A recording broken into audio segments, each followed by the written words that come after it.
Sir, adan sa dati na tiliw tayo sir nga mapapati sir nga iso na ket nangilugan iti kalding kada iti kurong-kurong na. So kasano tayo nga natiliw iso na sir after dati nga na-report kada kayo?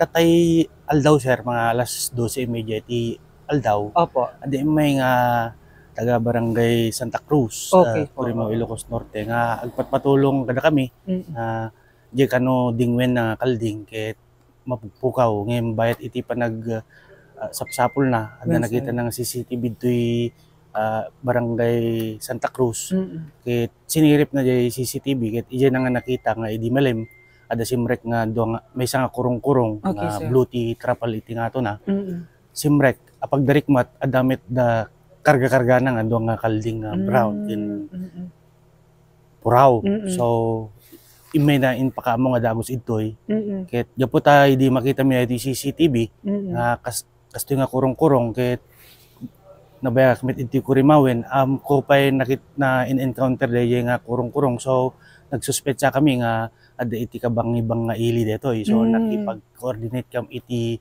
Batak CPS ken San Nicolas CPS and nagin-interview kam iti possible witnesses nga nakakita gaya jay panangitaray da jay kalding. Yes sir. Ket ada na kita mi nga witness nga ibagana nga dito nga tao ket naglako yung kuana idi ngem takaw manen so malasin na permi ta detoy suspect ket nakaswan man iti tep idi na minsan nga tawenen.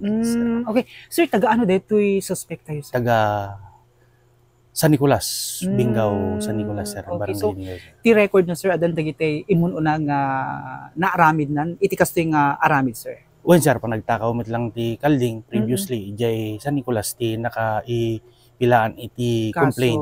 Oh, okay. So ayan no nga lugar iti nangalaan na dito sir dati kalding. Ijay asigan ti tower ti cell site iti barangay Santa Cruz, Corimao, Ilocos Norte. So nakikita mo sir nagadayo. Amo na dito yung lugar sir or ana itikas lang obobraen na idi makita na dagiti kalding sir nga ada ijay. Siguro sir na ispatan na idin ta dito yung amin suspect ket kanayon itoy Corimao gen itoy paway kaadwan na sir nga aga kasata di anak nakit ag basbasan ti paway.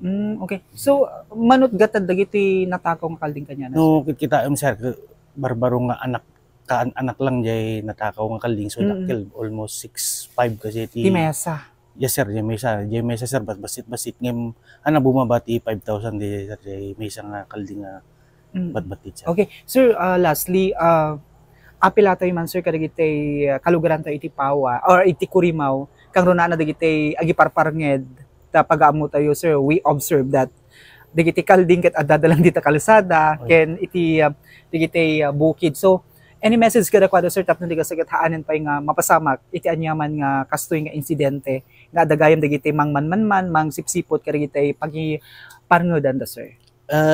Actually sir kanayon kami met nga agpakpakdar kada kwada ano mabalbalin amin nga dingwenda ket ikabilda inja istig ti balayda tapno mabuting nagijay aggandat nga agtakaw. Yes po. Tigong ko namin pa no maminsan lang kadi ket no kadi adda digagan na no andam amo nga mapan may sarasarong iti barbarangay da. Yes sir. Ipakamo dalang kuma iti barangay opisyales so na kami nga pan nakabagi ti linteg tapno masubaybayan mi ti garaw dagito yung nga tattao. Yes po. Kasi met ti kadwan na ngamin nagay gangan na ito. Sir. Sir, inquest isuna or regular filing sir? Ti pilito mi sir nga isagana dagito naskin nga dokumento para maipila mi iti complaint tapno magpull iti under ti inquest ngam no an makaya nga nat alas 8 no bigat at ano kasta adumit ti witness nga ma-interview kun maala ti statement na ag regular tayo no sir. Okay. Ana itikas lang kaso nga sangwen na sir? Tep lata sir nagtakaw lata. Okay po.